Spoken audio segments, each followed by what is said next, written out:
Hello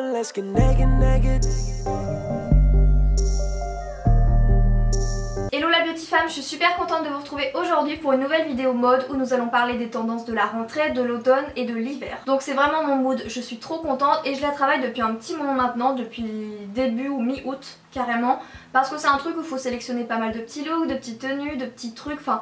C'est un truc où on travaille pas mal et j'attendais hier ou avant-hier je crois que vraiment tous les sites sortent vraiment des nouveautés, des choses comme ça, et j'en ai repéré énormément chez Zara, et Zara ils sortent beaucoup de nouveautés par semaine, donc il faut suivre un petit peu la cadence, mais Zara ont sorti des trucs juste pile poil dans la tendance de cet automne parce qu'ils suivent tout le temps. Ils sortent des trucs hyper tendance pile poil dans le mood des défilés un peu, c'est trop beau. Donc voilà, et il faudra qu'on parle aussi dans une ou deux petites vidéos je pense de mon changement de nom de chaîne, parce que je compte très bientôt changer mon nom qui va être un peu plus global pour faire toutes les choses que j'ai envie de faire sur ma chaîne. C'est vraiment la rentrée, hein, les nouvelles décisions, les nouveaux projets, tout. Donc je vais vous parler des choses que j'aime et des tendances que j'aime moins, parce que je vais vous citer un peu toutes les tendances que j'ai pu repérer un peu partout sur les sites, les défilés, les machins, trucs. La première tendance que j'ai pu repérer, donc c'est l'ensemble maille knit. Donc par exemple un gros pull col roulé en maille en haut, associé avec la même couleur au niveau d'une jupe ou d'un short ou... ce genre de choses, en fait un ensemble tout en maille. Donc ça peut rendre des choses juste magnifiques comme un ensemble maille knit nude clair, trop beau avec un gros col roulé, j'ai trouvé ça trop joli. Mais il y a aussi deux petits ensembles comme chez Zara, je crois qu'ils l'ont sorti avec un peu de couleur que j'accroche un peu moins. Mais c'est une belle tendance, savoir l'associer. Bon, celle-ci je pense qu'elle ne vous échappera pas, et moi personnellement j'en étais pas super fan jusqu'à ce que je trouve un petit modèle de chez Zara qui me plaise beaucoup.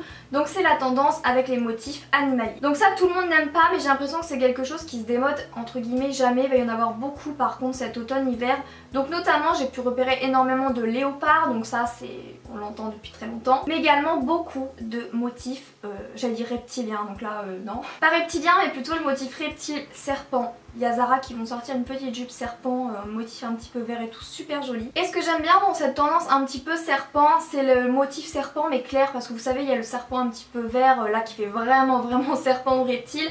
Mais ils ont sorti par exemple chez Zara un petit pantalon reptile mais avec du blanc un peu, et je trouve que c'est plutôt joli. Après il faut savoir l'associer, mais c'est plutôt sympa. Il y a deux sortes de tendances que je vais ranger en même temps. Il y a la robe blazer qui ressort énormément pour cet automne, par exemple une petite robe blazer nude ou blanche, mais nude j'adore, ou noire aussi. Oh, une robe blazer noire, trop beau, avec des collants noirs opaques et des petites boots. Du coup ça décale un petit peu parce que la robe blazer c'est hyper tendance, hyper chic et classe j'ai envie de dire.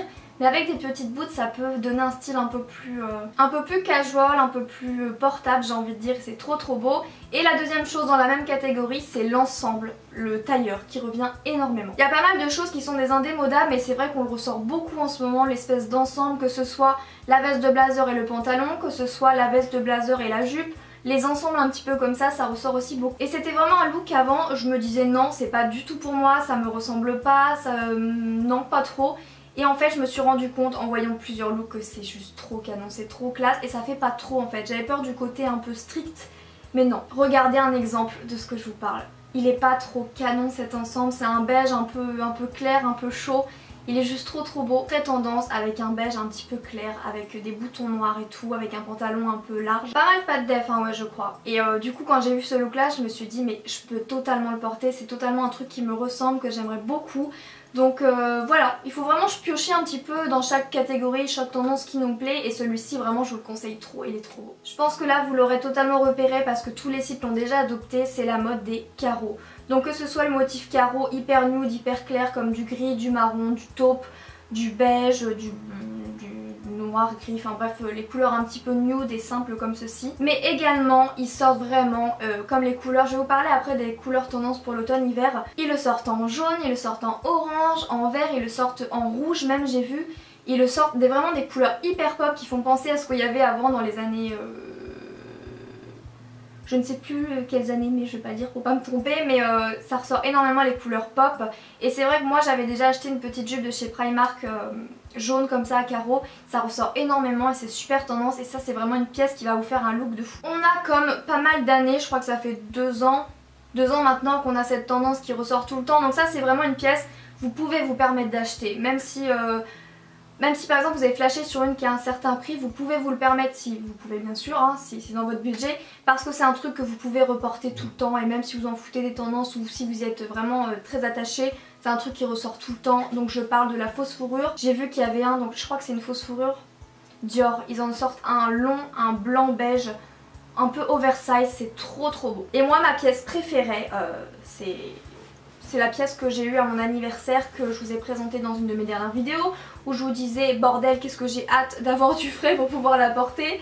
Et c'est pas encore le cas, il fait encore un peu bon. Mais ça va être vraiment ma pièce de cet hiver, et quand je vous l'ai montré dans une de mes vidéos back to school je crois, j'ai eu tellement de commentaires en me disant c'est quoi, ça vient d'où, dis-nous. Donc c'est une veste I Am Gia qui n'est pas donnée parce que j'ai eu la chance de l'avoir pour mon anniversaire, mais elle était à 90 €. Je vous mettrai le site, il y a deux sites pour la commander, il y a le site officiel de I Am Gia et il y a Tiger Mist également. Et j'avais flashé dessus en la voyant un jour chill de Selena Gomez, ma petite Selena.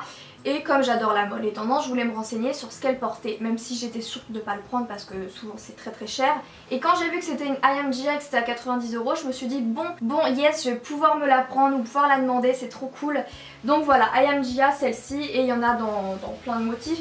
Il y a une H&M qui va sortir très prochainement ou qui est déjà sortie, qui ressemble un peu à celle-ci, en moins travaillée, moins épaisse et moins beige, je crois, un peu plus clair, mais qui va sortir. Donc honnêtement je pense que des comme ça vous allez en voir dans plein de magasins, et c'est vraiment une des pièces à avoir pour cet automne. Une tendance qui était là depuis quelques temps mais qui s'est vraiment affirmée dans les défilés par exemple, c'est la veste oversize. Donc on en voyait quand même pas mal il y a un an et demi, tout ça, mais je sais pas vous, moi quand j'en portais on me disait tout le temps t'as pris un peignoir, pourquoi il n'y avait pas ta taille ou quoi, ou des trucs comme ça. Et là maintenant ça se fait vraiment partout. Donc les vestes en jean, les vestes un peu style motard, les manteaux, c'est vraiment un petit peu partout. Et vous avez pu voir que la I Am Gia elle est vraiment énorme, et pourtant c'est une XS. Une grande tendance également c'est le layering. Donc c'est un truc que je pense on a tous fait chez nous en mode dimanche, il fait froid, je me mets 26 000 épaisseurs, on ressemble à rien. Mais c'est très tendance. Donc des fois on peut se dire c'est fouillis, elle a pas su comment s'habiller ce matin. Des fois on peut se dire elle a pas mal de trucs mais c'est stylé. En fait c'est une tendance qu'il faut faire attention comment l'associer. Moi ce que je faisais souvent c'était mettez des pulls avec des capuches et des manteaux par dessus, gilets, enfin vous voyez ce genre de truc où vraiment on juxtapose vraiment plein d'épaisseur. Ça se fait énormément, mais ça c'est un truc où j'aurais un peu de mal à m'y risquer parce que j'aurais peur de ressembler, d'avoir un look du dimanche fin automne, début novembre où il fait froid et qu'on sait pas trop quoi se mettre. Ce qui est hyper tendance également, et dès mon premier jour à Londres je m'en achète direct, ce sont les grosses baskets noires un peu imposantes. J'ai plus le mot en tête de la marque. Dr Martens ou Dr Martens ou bref, je sais plus exactement ce que c'est, mais moi j'en ai repéré dans une autre marque. C'est des grosses baskets noires assez imposantes, assez je sais même pas si on peut appeler ça des baskets, et c'est entre le basket et la boot, c'est un peu je perds le mot, je l'avais tout à l'heure mais je perds le mot. Donc si vous savez de quoi je parle, dites-le moi en commentaire, ça m'évitera de dire des bêtises. Moi avant ce genre de chaussures j'aimais pas parce que je trouvais ça un peu trop mastoc et je trouvais pas ça très féminin, et du coup ça me plaisait pas. Je disais mais non c'est horrible, je comprenais pas comment on pouvait aimer du tout ces chaussures. Et maintenant c'est juste le premier truc sur ma wishlist. Donc moi c'est pas les Dr Martens ou je sais plus trop, moi ce sont les Timberland, les noirs. Alors franchement si je les trouve à Londres je vais être trop contente, je pense que normalement il y a de quoi les trouver à Londres. Les Timberland beige déjà elles me font énormément de l'œil, je les trouve trop belles, mais alors les noirs pour des petits looks trop sympas d'automne, que ce soit avec des robes pulls, que ce soit avec des jeans perfecto, manteaux et tout, ça vous pouvez être sûr. Ou alors je vais être trop triste, dans mon haul de Londres il y aura les Timberland noirs. Et puis la dernière tendance que j'ai un peu regardée partout, c'est la tendance du satin, et j'ai été très étonnée parce qu'on a eu cette tendance là au printemps je crois. Vous savez avec les petits tops type lingerie et tout, ou l'automne dernier je sais plus. Donc style nuisette, style haut de lingerie et tout, vous savez les trucs hyper fins. Et ils l'ont fait aussi mais pour les trench, pour les vestes, pour les chemises, pour tout ça. Donc tout ce qui est satin et tout c'est hyper tendance. Écoutez je pense que j'ai beaucoup parlé, c'est une vidéo que j'ai préféré faire. Franchement ça me fait trop plaisir de parler comme ça de créateurs, de défilés, de tendances, de matières, d'ensemble et tout, ça me fait vraiment plaisir. Donc si cette vidéo vous a plu, n'hésitez pas à mettre un petit pouce vers le haut avec un petit commentaire, comme toujours ma beauty femme, ça me ferait super plaisir. Je vous fais plein d'énormes bisous et je vous donne rendez-vous très vite pour une prochaine vidéo. Bisous.